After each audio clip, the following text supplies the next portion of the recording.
дар мактаби интернат барои кӯдакони ятиму бепарастори мақомоти иҷроии ҳокимияти давлатии вилояти суғд дар шаҳри Бӯстон ки дар он 130 нафар кӯдак аз шаҳру навоҳии вилояти суғд аз ҷумла 14 нафар ятимони кул таълим мегиранд, бо дастгирии шарикони рушд шароити нави замонавӣ барои таҳсил ва омӯзиши иловагӣ муҳайё гардид. Акнун хонандагон метавонанд баъд аз дарсҳо ба маҳфилҳо ҳамроҳ шуда ба омӯзиши касбу ҳунар машғул шаванд. яке аз муҳимтарин дастовардҳо таҷдиди пурраи утоқи компютерӣ мебошад. агар қаблан таҷҳизот хеле кӯҳна буд, акнун бо иқдоми шарикони рушд компютерҳои нав, тахтии электронии муосир ва пайвасти доимии интернет дастрас гардидааст. ҳамчунин компютерҳо бо барномаҳои зеҳни сунъӣ пайваст шудаанд ва хонандагон имрӯз аз худ кардани асбобҳои барномасозӣ ва коднависиро меомӯзанд.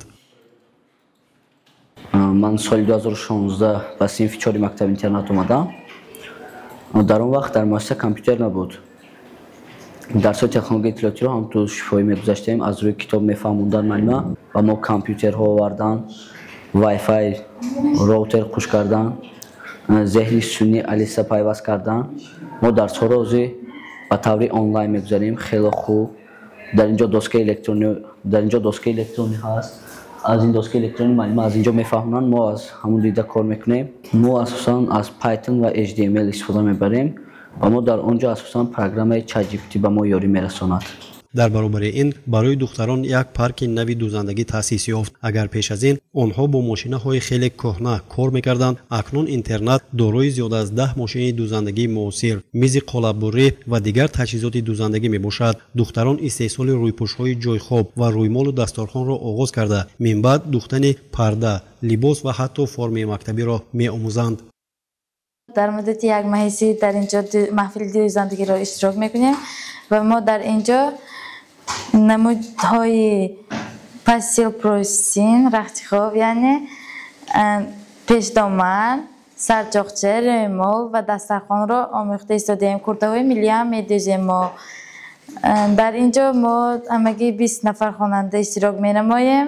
ин маҳфил ҳамин сол сар шудааст. албатта ман хурсанд ҳастам барои он ки ман мехоҳам дар оянда барои муҳассилин ки ба варзиш шавқ доранд шароити сифатан нав муҳайё гардид. агар қаблан кӯдакон дар замини санглох футболбозӣ мекарданд, акнун барои онҳо майдони касбии футбол бо рӯйпӯши сабзазори сунъӣ ва равшанидиҳии шабона бунёд шудааст. ин иқдом ба тарзи ҳаёти солим ва солимии кӯдакон такони ҷиддӣ хоҳад дод. ман аз синни 8 салагӣ футболро ёд гирифтам ва ҳозир машқ мекунам.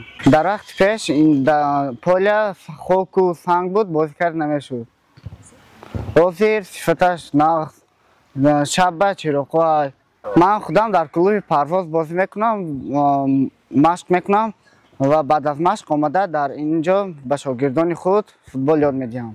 ҳамчунин дар интернат маҳфили нави ҳунарҳои дастӣ таъсис ёфтааст. дар доираи он духтарон бо техникаҳои гуногуни гулдӯзӣ ва истифода аз унсурҳои миллӣ ба омӯзиш машғул мешаванд. ин маҳфил на танҳо ҳунармандӣ ва завқи эҷодии кӯдаконро рушд медиҳад, балки анъанаҳои миллӣ ва санъати мардумиро низ зинда нигоҳ медорад. ин маҳфилҳо барои тарбиятгирандагон аҳамияти хос доранд, зеро вақте ки онҳо интернатро хатм мекунанд ва ба зиндагии мустақил қадам мегузоранд, бо донишу ҳунари азбарнамудаашон ба ҷомеа ворид мешаванд. омӯзиши барномасозӣ, дузандагӣ, варзиш ва ҳунарҳои дастӣ ба кӯдакон имкон медиҳад ки на танҳо ба худ боварӣ дошта бошанд, балки соҳибкасб гардида зиндагии шоистаро барои худ ва оилаи ояндаашон таъмин намоянд.